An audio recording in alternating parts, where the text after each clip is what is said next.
You know, in a Filipino sarcasm, when he feels entitled, lazy, spoiled, or gets away when others work hard for something, there are Filipinos who say, ay, dahil anak yan ng Diyos. Nakakaligtas siya dahil anak siya ng Diyos at nagagawa niya yung mga bagay na yan. Well, it is not a good thing to say, but it's a term that is used for someone who thinks that he is over and above everyone else and he could get away with whatever he does. You see, the Christian life is not an entitlement. Definitely, we are not called to be lazy. We are not called to be spoiled, but we are called for labor, for service, and for suffering.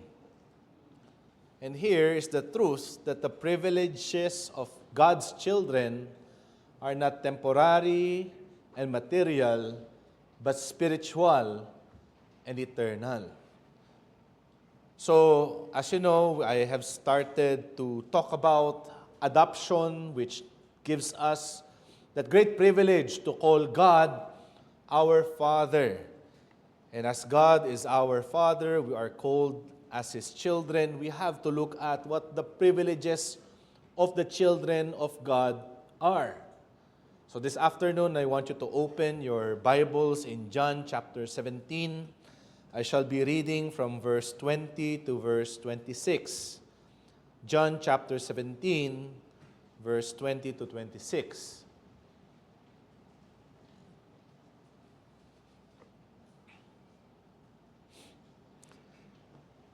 John 17, verse 20, I do not ask for this only, but also for those who will believe in me through their word, that they may all be one, just as you, Father, are in me, and I in you, that they also may be in us, so that the world may believe that you have sent me. The glory that you have given me, I have given to them, that they may be one, even as we are one. I in them, and you in me, that they may become perfectly one, so that the world may know that you sent me and loved them as you loved me. Father, I desire that they also, whom you have given me, may be with me where I am, to see my glory that you have given me that you have given me because you loved me before the foundation of the world. O righteous Father, even though the world does not know you, I know you, and this know that you have sent me. I have made known to them your name, and I will continue to make it known, that the love with which you love me may be in them, and I in them. Now this chapter in the Gospel of John is known as the high priestly prayer of the Lord Jesus Christ. Somebody said that this is the true Lord's Prayer, not the prayer in Matthew chapter 6, when the Lord Jesus Christ taught His disciples to pray. But here we find that the Son of God, the Lord Jesus Christ, is giving His petition to His Father. This is the night when the Lord Jesus Christ will be brought to that place called Golgotha, and He will give His life. He will be crucified for His people. But here we see the Lord Jesus Christ giving us a glimpse of the relationship of the Father and the Son. The Son praying to the Father. In fact, this is the longest prayer recorded of the Lord Jesus Christ. And if I'm not mistaken, this is the actually only prayer recorded of the Lord Jesus Christ to the Father. And here, it shows to us how God is attentive to His Son, God giving all His attention to His Son. But not only that, God gives attention to His people, those who will be saved because of the Lord Jesus Christ. And for those who will be saved, He gave His Son for their salvation. As we saw last week, that the pinnacle of the blessing of salvation is no other than adoption. that a sinner who is a rebel, who is a son of the devil, the children of the devil, now is called as God's children. But here, the Lord Jesus Christ tells us that although we are children of God, we as God's people will also suffer. Tayo ay maghihirap dito sa sanlibutan na ito. But even as we suffer, what the Lord Jesus Christ wants us to see is that if we are children, we have great privileges because God is our Father. So the message that I want to give to you this afternoon is this, that the highest privilege that believers enjoy in view of adoption is intimacy with God. The highest privilege that the believers enjoy in view of adoption is intimacy with God. Ang pinakadakilang pabor na tinatamasa ng mga Kristiyano dahil sa pag-aampon ay pagkamalapit sa Diyos. Intimacy with God. And in this text, there are two things, dalawang bagay that I want to show you how this privilege is showed to us or given to us. Two things that we must remember. First is the knowledge of the Father. Second is the love of the Father. Two things that shows us how God is intimate with us and how we are intimate with God. That we know the Father and that the love of the Father is in us as His people. And firstly, we want to see that God is intimate with us because we know who the Father is. Now, if we would read verse 25 and verse 26 of John 17, this is what the Lord Jesus Christ prayed for. O righteous Father, even though the world does not know you, I know you, and this know that you have sent me. I made known to them your name, and I will continue to make it known. Here the Lord Jesus Christ tells us that this is a great privilege that a Christian receives because he is the Son of God. To know God as His Father, to understand who He is. In fact, you know, this is the whole mission of the Lord Jesus Christ. For His people to know who God the Father is. If you would, for example, open your Bibles in John 1 verse 18. This is His mission. This is the very reason why the Lord Jesus Christ came in this world. When John said, no one has ever seen God, the only God, that is the Lord Jesus Christ, who is at the Father's side, He has made Him known. Which means it is the Lord Jesus Christ who has explained to us who the Father is. It is the same thing that you would read in chapter 14, verse 9 of John, and in Matthew chapter 11, verse 27, that the very reason that the Lord Jesus Christ came in this world is so that He would reveal who the Father is. And we know that even in the Old Testament, this is the promise of God. God delights to make Himself known. And He will make Himself known especially to His people. If we look at Jeremiah chapter 9, verse 23 and 24, this is what the Lord says. Let not the wise man boast in his wisdom. Let not the mighty man boast in his might. Let not the rich man boast in his riches. But let him who boast in this, that he understands and knows me, that I am the Lord, who practices steadfast love, justice, and righteousness in the earth. For in these things I delight, declares the Lord. So here we find that this is the desire of God, that the delight of the Father who is in heaven, and that is to reveal Himself to His people. And now here the Lord Jesus Christ is telling to us, especially to His children, that God wants you to know Him. God reveals Himself to you as His Father. You see, this is the fulfillment of God's covenant when we read in Jeremiah chapter 31, 34, when God proclaimed that new covenant in the person of His Son, the Lord Jesus Christ.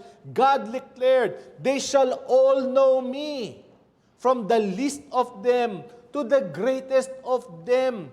They do not need any teachers because God Himself would make Himself known. So this is part of our salvation blessing. That is, that in understanding grace and forgiveness and in the power of destroying sin, we understand who our Father is, God Himself. When it does not mean that it removes the need of any teachers and teaching, but it means that God Himself, in the coming of the Lord Jesus Christ, will also send His Holy Spirit so that He will remind to us who He is, our Father who is in heaven. As Jesus Christ declared to us who our Father is, revealing Himself to us, so is the Holy Spirit giving us that knowledge of our Father who is in heaven. But also, this is an active experience in the life of the believer. If you would look at verse 26 of chapter 17 of John, read carefully what the Lord Jesus Christ has said. "I made known to them your name, and I will continue to make it known." The Lord Jesus Christ will continue to make known to us who the Father is by the preaching of His Word, by the work of the Holy Spirit. You see, this is the blessing of the Christian. It is God Himself who revealed Himself to us. When we read, for example, the blessings of what a Christian is in Matthew chapter 5 and the Beatitudes, "Blessed are the pure in heart, for they shall see God." That is your blessing, dear Christian. It is God who reveals Himself to you. In creation, we find His power and His wisdom. When He spoke, "Let there be light," and there was light. We see God's power in providence, that nothing that happens is not under the decree and the power of God. We see the power and the work of God in salvation, that even though we have fallen in sin, He has promised to us that a Messiah would come. And because of that, you and I have believed in His Messiah, and because of that, you and I were redeemed from our sins. We see the power of our Father in preserving us. Even though there is that remaining sin, the power of the devil that continues to tempt us so that we will fall, our Father in heaven preserves us. And it is also our Father who have promised us that in the very last day, He will bring us in glory. Do you know your Father this way? Do you understand what your Father is doing in your life, dear believer? Even if you are suffering, even if life is difficult, there is your Father revealed to you by the Lord Jesus Christ. Here is our Father who loves us dearly, who is better than any mother in this world. And so the point that the Lord Jesus Christ wants you to understand is that in Christ, the Father is perfectly and gloriously revealed and made known to His children. Which means that if you know who the Lord Jesus Christ is, you would know who the Father is. Remember when Philip asked the Lord Jesus Christ, "Lord, show us the Father. That is enough for us." And Jesus Christ told Philip, "When you see me, you have also seen the Father." It is the Lord Jesus Christ who perfectly revealed the Father to us. You see, this is the highest form of knowledge. That is, you know that God as your Father. Because it is the only knowledge in the world that is saving. Ito lang ang kaalaman na nakapagliligtas. Look at the words of Jesus in this prayer in verse 3 of chapter 17. And this is eternal life, that they know the only true God and Jesus Christ whom you have sent. Which means if you know the Lord Jesus Christ as your Savior and God as your Father, this is eternal life. Ito lamang ang kaalaman na makapagbibigay ng buhay sa isang makasalanan. This is the only knowledge that can give life to a sinner, the highest knowledge of all. And it is a personal knowledge. It is the Holy Spirit that brings the remembrance of what Christ has revealed to us. Remember the promise of Jesus in John chapter 14, verse 26. He will teach you all things and bring to your remembrance all that I have said to you.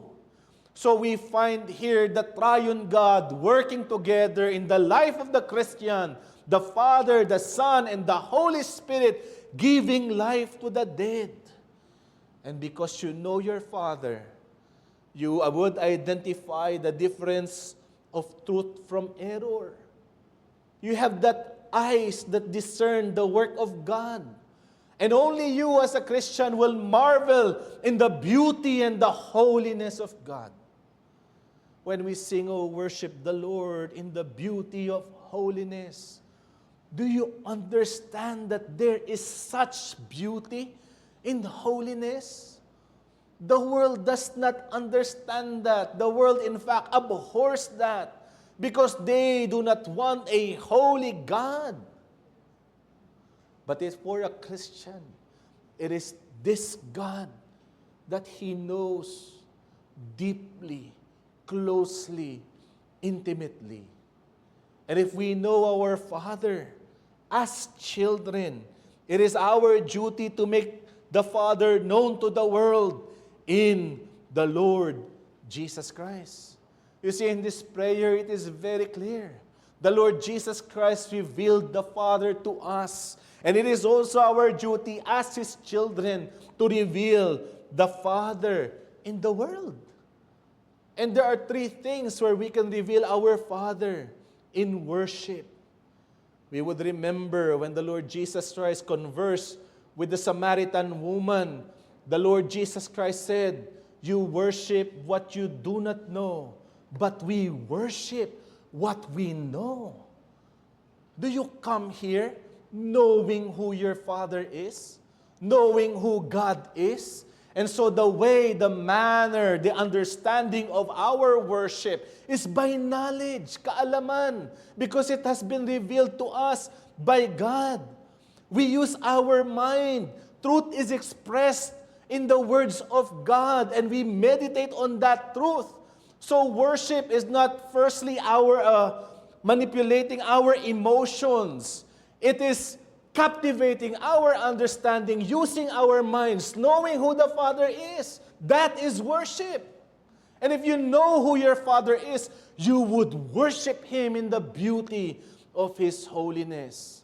Worship without the knowledge and the truth of God is unacceptable to God. In fact, it is an abomination to God. But if you know God, you will worship Him in spirit and truth. Second, you would see we are called to proclaim our Father. The Lord Jesus Christ can say in John 20:21, "As the Father has sent me, I am sending you." Christians will carry on what the Lord Jesus Christ has begun. That is our duty.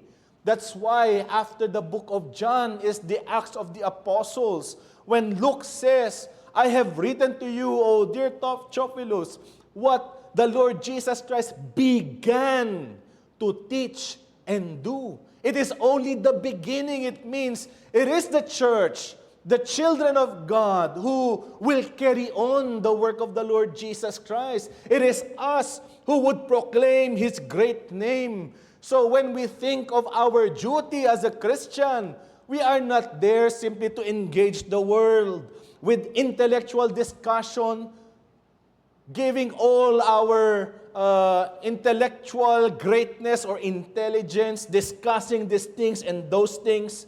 But it is the expression of truth. It is testifying to the world who our Father is. Do you see that that is your duty? To make known to the world who your Father is? And thirdly, it is trust and confidence. If you know your Father, what He has done, what He is doing, what He has promised, can you trust Him? Can you put your full confidence in Him? You see, that is what the Apostle Peter said in 1 Peter chapter 5, verse 6. Casting all your anxieties on Him. Why? Because He cares for you. He is the Father who cares for His children.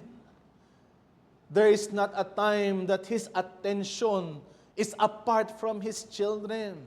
There is not a time that God will forsake His children.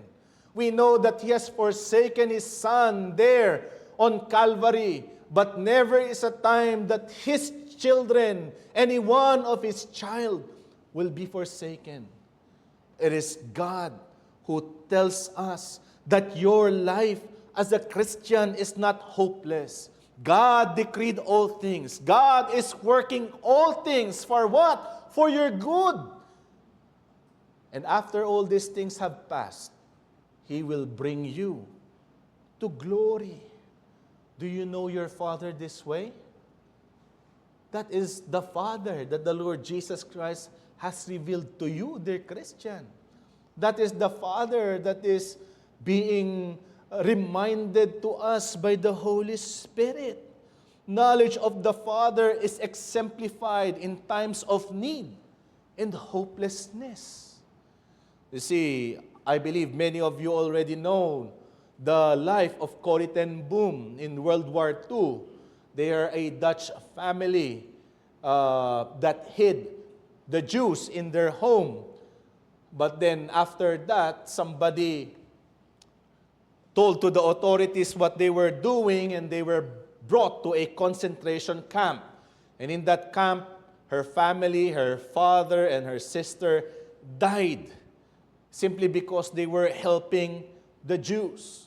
And if you were at that situation, in that concentration camp, you're not getting any news from the outside. You do not know what is happening in the war. All you could see are German soldiers and the maltreatment that they are doing for both the Jews and those who are imprisoned in that camp. It is hopeless. You do not know, when will this end? Will I die in this camp?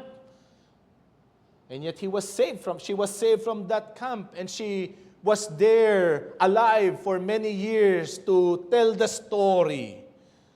And sometimes we think of ourselves, why did God allow them to suffer when they are doing so much good?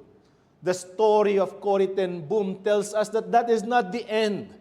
It is God who will tell us what the end is. And so she wrote these great words, "Never be afraid to trust the unknown future to a known God." You see, if you know your God, you will trust in Him, whatever the situation is. If you know your Father this way, you can give your full trust and confidence because He is your Father. Secondly, we would find the love of God. The love of God.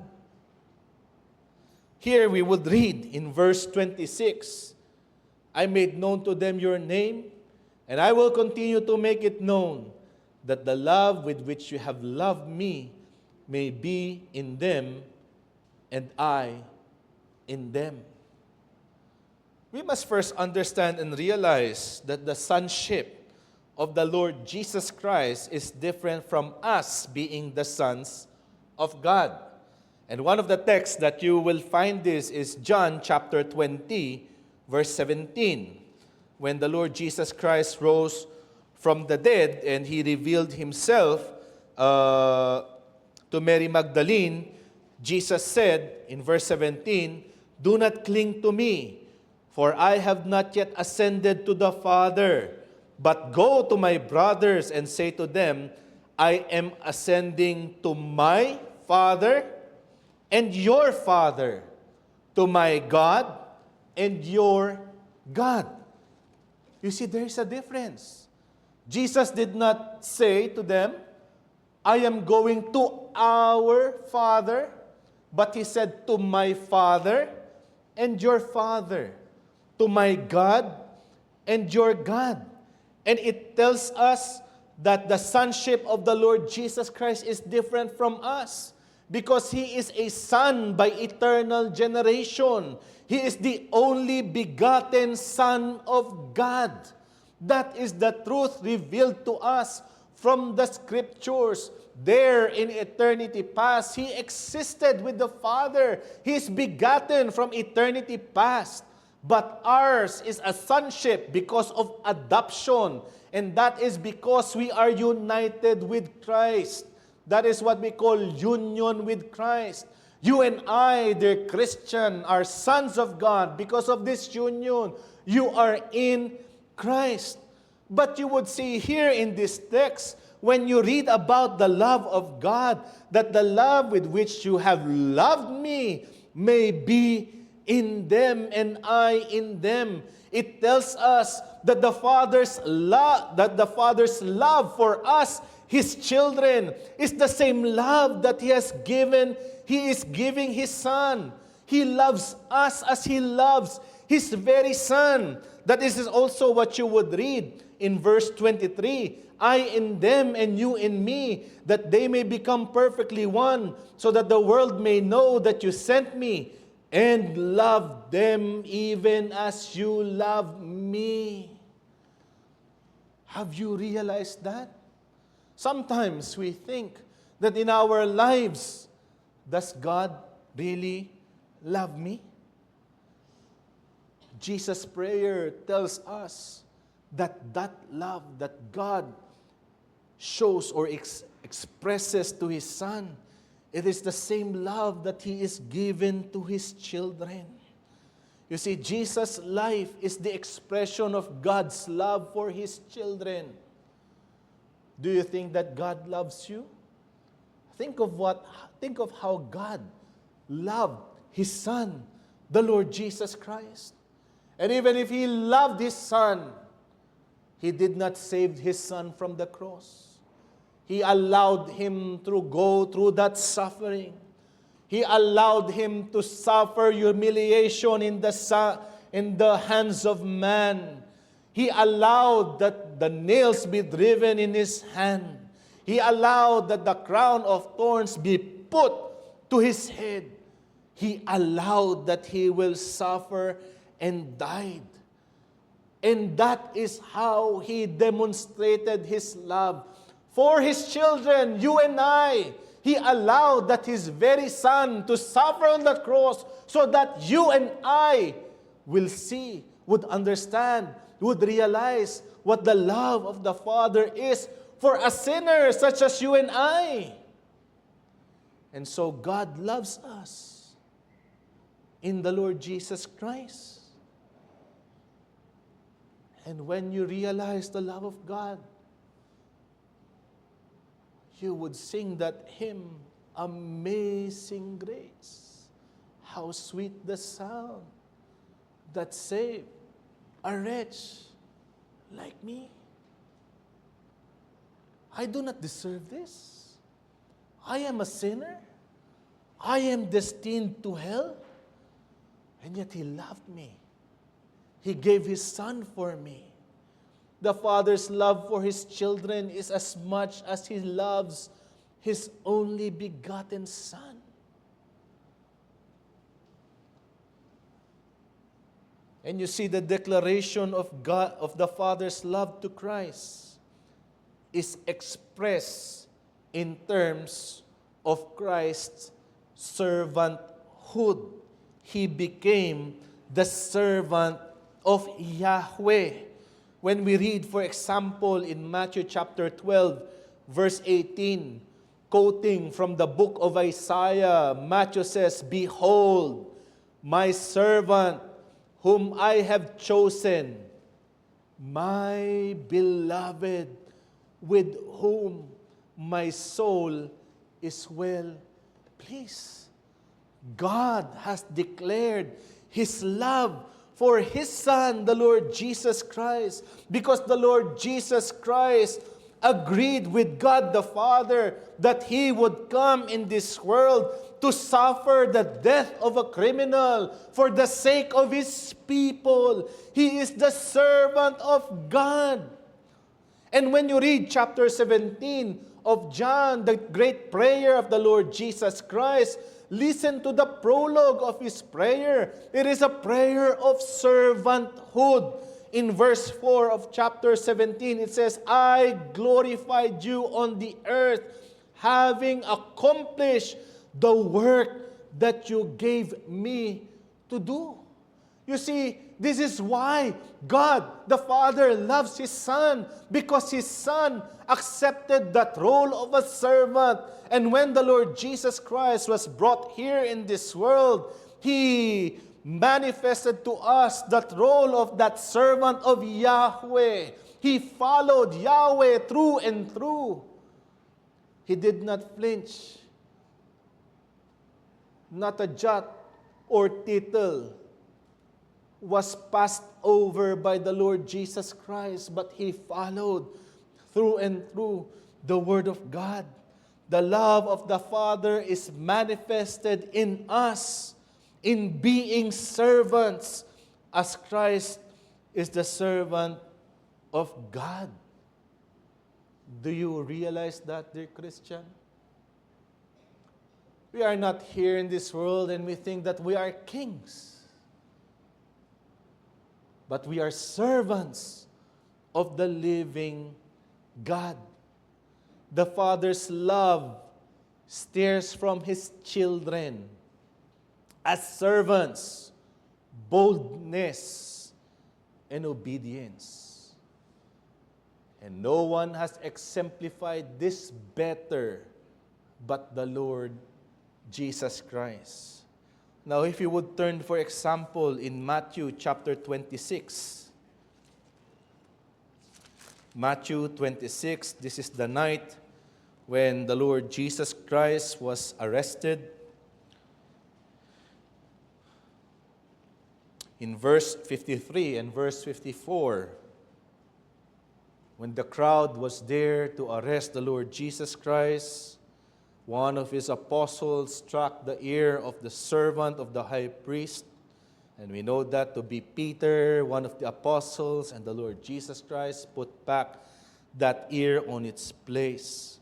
Verse 53 said, "Do you think that I cannot appeal to my Father, and He will at once send me more than 12 legions of angels?" Verse 54, "But how then should the Scriptures be fulfilled, that it must be so?"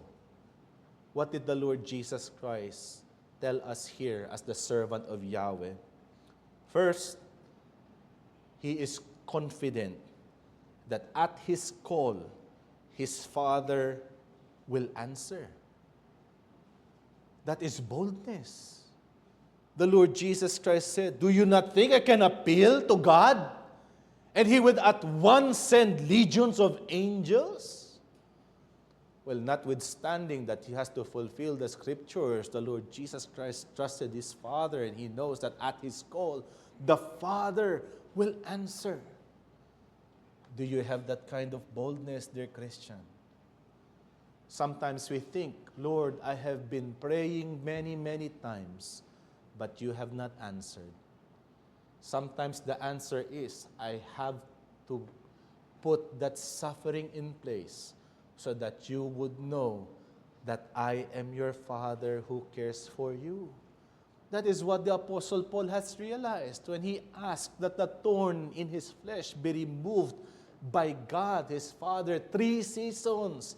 3 seasons he prayed for it, but God did not remove it.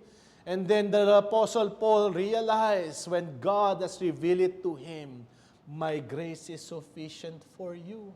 But even then, the Apostle Paul has the boldness to go to God and ask God, because he knows that when he asks God, God will give his answer. God will answer his children. God would help his children understand and realize what God is doing in his life. But you see, more of his comfort, more than his comfort, in this statement of the Lord Jesus Christ, how did the Lord Jesus Christ respond? He responds in obedience. But how then should the scriptures be fulfilled that it must be so? So when we come to our Father, the very first thing that we should remember is, what did your Father reveal to you? What is it that you find in the Word of God? So these 2 things, God shows to us that if we are His servants, if we are loved, we are to act and pray to ask God in boldness. But side by side, it is obedience. Do you come to God with your petition and doubting that your Father will answer your prayers? The Lord Jesus Christ says, may it never be, because your Father cares for you. He knows what you need, and He will give what you need. When you come to your Father, remember that He is a Father that loves you, and therefore you should come with boldness. One of the hymns says, thou art coming to a king, large petitions with thee bring, for His grace and power is such, none can ever ask too much. Do you sometimes think, Lord, I'm asking something that's so much for you to give? What is that so much that God can give to you? Is there something more than what He has given you already when He has given you His Son, the Lord Jesus Christ? Is there something greater than His Son dying on the cross for the salvation, for your salvation, for the cleansing of your sin? There is nothing more. Everything else that you are asking God, your Father, is simply a bonus, because He has already given you everything when He has given you His Son. Obedience is the very essence of our love to God. If you love me, the Lord Jesus Christ says, keep my commandments. Are you keeping the commandments of your Father who is in heaven? And so you ask, is the Father's love in you? Do you glorify God as the Lord Jesus Christ glorified God? Are you a servant? Are you a servant? And is this service being seen in the church? Are you a servant of God's people? You know, kami nila Pastor Ish, we go sa LLCF, the preachers here. When we were starting in LLCF, there is a moniker for one who simply comes to the church and then leaves. Ang tawag nila, Zimbabwe. Ayan, Zimbabwe yan. It means magsisimba, tapos uuwi. Kaya Zimbabwe. Ikaw ba ay Zimbabwe? You just come here in the church and then leave. You don't do any service. Do you have that moniker? Nakakatawa. Pero ang tanong, ikaw ba yan? Are you living a life of disobedience? That is inconsistence in the lives of the sons of God. God took careful attention to the Lord Jesus Christ. And that careful attention is that same attention that He is giving to each and every one of His children. Yet God did not spare His own Son. Do you think that you would experience hardship or suffering? The Lord Jesus Christ experienced hardships and suffering, even though He is a Son. And yet think of this, even if you experience hardship or suffering, you will never experience from the hand of God condemnation. You will never experience from the hand of God judgment, because He has poured His wrath not on you, but on His Son. And so we can sing, no condemnation now I dread. Jesus and all in Him is mine. Did God promise glory to His Son? Yes, that glory is yours, dear Christian. If you are a Christian and Christ is an heir of His Father, you are co-heirs with the Lord Jesus Christ. And therefore, that is also the promise that God has given you. And when you look at the glory that is awaiting us, since God loves us, His desire is to be with us and to behold His glory. Look at verse 24 of chapter 17 of John. Jesus can say, Father, I desire that they also whom you have given me may be with me where I am, to see my glory that you have given me, because you loved me before the foundation of the world. The Lord Jesus Christ begging His Father that you and I, sinners, will be with Him in glory. Are you excited to go to that eternity, that place in eternity? Remember this, more so the Lord Jesus Christ. He desires you to be with Him in glory. Since God loves us, He is also waiting for that day that He has decreed, that you, His child, will be with Him in glory. God's love is beyond our sinful condition. He loves us in Christ. And because of that, the Lord Jesus Christ has accomplished everything so that you and I will be with Him. Dear sinner, many of you now are still unbelievers in the Lord Jesus Christ. It is God who invites you. Come now, sinner. Come now and believe in His Son, the Lord Jesus Christ. He is the Father that invites sinners to come and see His Son and believe in Him. And if you come and believe in Him, you will be justified. You will be sanctified. You will be forgiven of your sin. And in the pinnacle of God's blessings of salvation, you will be called sons, children of God, and you can call God your Father. And God, as God has promised, that now you are children, but then you will be in glory where there is no more sin. So believe in Him. Dear Christian, do you see your privileges? That you know your Father? That your Father's love is in you? Oh, may this be a reminder of the greatness of what it is to call God our Father. However miserable our life in this world is, never forget that we are God's children with all its privileges. Let us come to God in prayer.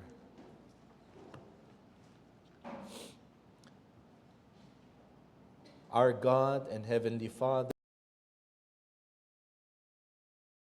again of this truth, that as your children, you have made yourself known to us. You have revealed yourself through your Son, the Lord Jesus Christ. We thank you, O Lord, because we know that in and of ourselves, we are limited in our understanding. We are under the dominion of sin, and therefore, there would be no opportunity, even if we read the Bible through and through, to know who you are as God. And yet you have revealed yourself to us through your Son, the Lord Jesus Christ, by the work of the Holy Spirit. And you have called us into salvation for us to become your children. And so, O Lord, we marvel with this great work which you have done to us, that we who are rebels before you have been transformed to be your sons. And also, Lord, we thank you because you have showed to us your great love by sending your Son, the Lord Jesus Christ, to die on our stead on that cross on Calvary. And so, O Lord, may we not lose this great wonder, knowing that though we are wretched, we are nothing before you, we are destined for destruction. Yet, O Lord, you have loved us in your Son, and that your Son has been a willing servant to die on that cross for our salvation. Lord, we pray that you would help us remember the greatness of our privileges, so that those who are right now suffering, regardless of what it is, may it be physical, spiritual, mental, or emotional, who is suffering in this world, they would remember that they are children. And as children, they know you, and your love is with them. So encourage your people so that we would be able to walk by faith and not by sight. And in so doing, we would live a life that is worthy before the name sons of God, to live a life of holiness and righteousness. We ask these things in the blessed name of our Lord and Savior, Jesus Christ. Amen.